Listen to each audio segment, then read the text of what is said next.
নমস্কার বন্ধুরা, issue story স্টুডিওতে আপনাদের স্বাগত জানাচ্ছি।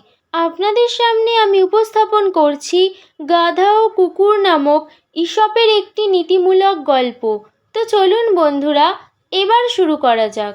এক মনিবের একটি গাধা ও একটি কুকুর ছিল।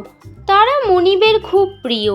গাধাটিকে রাখা হতো আস্তাবলে, তাকে সেখানে খড় ভুসির জাবনা খেতে দেওয়া হতো। সে বেশ সুখেই ছিল, তবু তার মনে সন্তুষ্টি ছিল না। কুকুরটি মনিবের সাথে খেলা করত, মনিব সোহাগ করলে সে লেজ নাড়ত, আদর পেতে মনিবের কোলে উঠত। এসব দেখত বলেই গাধাটির মনে ছিল অসন্তুষ্টি। সে কেন মনিবের সোহাগ পাবে না? সোহাগ ও আদর পেতে গাধাটির খুব ইচ্ছা হলো। তাই সে একদিন দড়ি ছিঁড়ে ফেলল। দড়ি ছিঁড়ে গাধাটি ছুটে গেল বাড়ির ভেতর। মনিব তখন সবে খেতে বসেছে। গাধাটি কুকুরের মতো ভঙ্গিতে হাজির হলো মনিবের কাছে।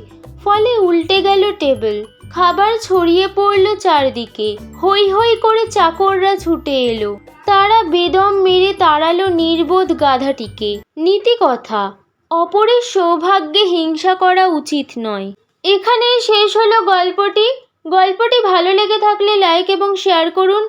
এরকম আরও অনেক নীতিমূলক গল্প শুনতে হলে চ্যানেলটিকে সাবস্ক্রাইব করুন এবং নিজের মতামত কমেন্ট সেকশনে জানাতে ভুলবেন না।